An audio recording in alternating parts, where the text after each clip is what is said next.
William H. Gates III was born on October 28, 1955, in Seattle, Washington. He was the second child and only son of William Henry Gates Jr., a successful Seattle attorney, and Mary Maxwell, a former schoolteacher. Christy, his older sister, later became his tax accountant, and Libby, his younger sister, lives in Seattle raising her two children. Gates enjoyed a normal, active childhood and participated in sports, joined the Cub Scouts, and spent summers with his family in Bremerton, Washington.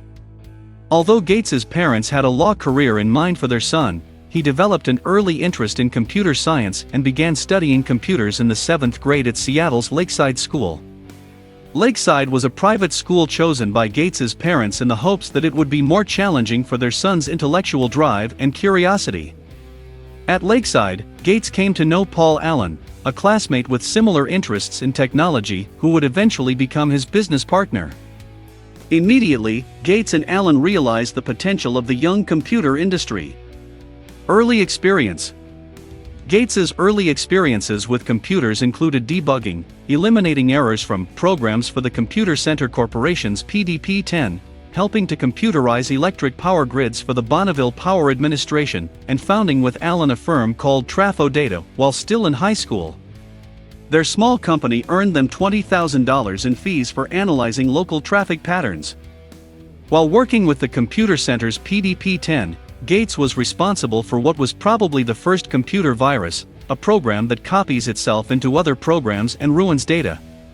Discovering that the machine was connected to a national network of computers called Cybernet, Gates invaded the network and installed a program on the main computer that sent itself to the rest of the network's computers, making it crash, became damaged.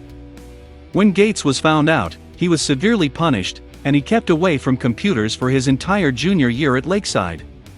Without the lure of computers, Gates made plans for college and law school in 1970. But by 1971 he was back helping Allen write a class scheduling program for their school's computer. The article that started it all. Gates entered Harvard University in 1973 and pursued his studies for the next year and a half. His life changed in January of 1975, however, when Popular Mechanics carried a cover story on a $350 microcomputer, the Altair, made by a firm called MITS in New Mexico. When Allen excitedly showed him the story, Gates knew where he wanted to be, at the forefront of computer software, a program of instructions for a computer, design.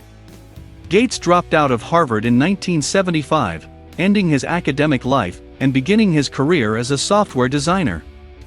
At this time, Gates and Allen co-founded Microsoft. They wrote programs for the early Apple and Commodore machines. One of Gates's most significant opportunities arrived in 1980, when IBM approached him to help with their personal computer project, codenamed Project Chess. Gates developed the Microsoft Disk Operating System, or MS-DOS. An operating system is a type of software that controls the way a computer runs.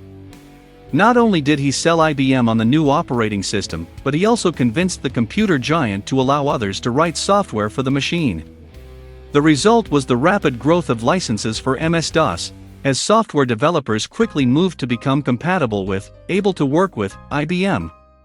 By the early 1990s, Microsoft had sold more than 100 million copies of MS-DOS, making the operating system the all-time leader in software sales.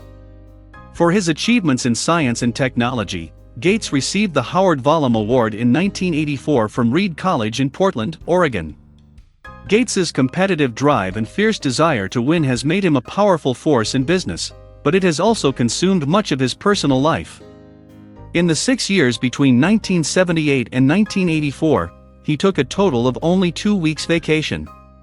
But on New Year's Day 1994, Gates married Melinda French, a Microsoft manager, on the Hawaiian island of Lanai.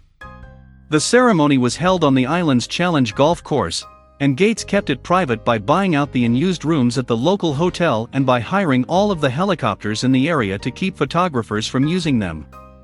His fortune at the time of his marriage was estimated at close to $7 billion. By 1997 his worth was estimated at approximately $37 billion, earning him the title of richest man in America. The future for Microsoft. Many criticize Gates not just for his success, but because they feel he tries to unfairly, and maybe even illegally dominate the market. As a result of Microsoft's market control, the U.S. Department of Justice brought an antitrust lawsuit, a lawsuit that is the result of a company being accused of using unfair business practices, against the company in 1998, saying the company had an illegal stronghold on the software industry. Gates maintained Microsoft's success over rivals such as Oracle and IBM was simply the result of smart, strategic decision-making. U.S. District Judge Thomas P. Jackson did not agree, and in November 1999, he found Microsoft to be a monopoly, a company with exclusive control that used its market power to harm competing companies. Because of the ruling, Gates faced the prospect of breaking up Microsoft. On January 13, 2000, Gates handed off day-to-day management of Microsoft to friend and right-hand man Steve Ballmer, adding Chief Executive Officer to his existing title of President. Gates held on to his position as chairman in the reshuffle, and added the title of Chief Software Architect. In the spring of 2002, Gates himself was scheduled to testify on behalf of Microsoft.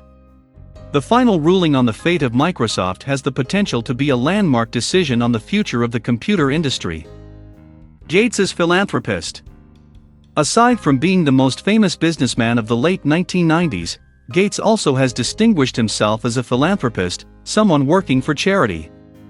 He and wife Melinda established the Bill v. Melinda Gates Foundation, which focuses on helping to improve health care and education for children around the world. The foundation has donated $4 billion since its start in 1996. Recent pledges include $1 billion over 20 years to fund college scholarships for about 1,000 minority students, $750 million over 5 years to help launch the Global Fund for Children's Vaccines, $50 million to help the World Health Organization's efforts to eradicate polio, a crippling disease that usually attacks children, and $3 million to help prevent the spread of acquired immune deficiency syndrome, EYIDS, an incurable disease that destroys the body's immune system, among young people in South Africa. In November 1998, Gates and his wife also gave the largest single gift to a U.S. public library, when they donated $20 million to the Seattle Public Library. Another of Gates's charitable donations was $20 million given to the Massachusetts Institute of Technology to build a new home for its laboratory for computer science. In July 2000, the foundation gave Johns Hopkins University a 5-year, $20 million grant to study whether or not inexpensive vitamin and mineral pills can help save lives in poor countries. On November 13, 2000, Harvard University's School of Public Health announced it had received $25 million from the foundation to study EYIDS prevention in Nigeria. The grant was the largest single private grant in the school's history. It was announced on February 1, 2001, that the foundation would donate $20 million to speed up the global eradication, to completely erase, of the disease commonly known as elephantiasis, a disease that causes disfigurement. In 2002, Gates, along with rock singer Bono, announced plans for Data Agenda, a $24 billion fund, partially supported by the Bill and Melinda Gates Foundation, that seeks to improve healthcare in Africa. Although many describe Gates as cold and distant, his friends find him friendlier since his marriage and since the birth of his daughter, Jennifer, in April 1996. Further, he recognizes his overall contribution to both the world of technology and his efforts in philanthropy. In Forbes magazine's 2002 list of the 200 richest people in the world, Gates was number 1 for the 8th straight year, coming in with a net worth of $52.8 billion.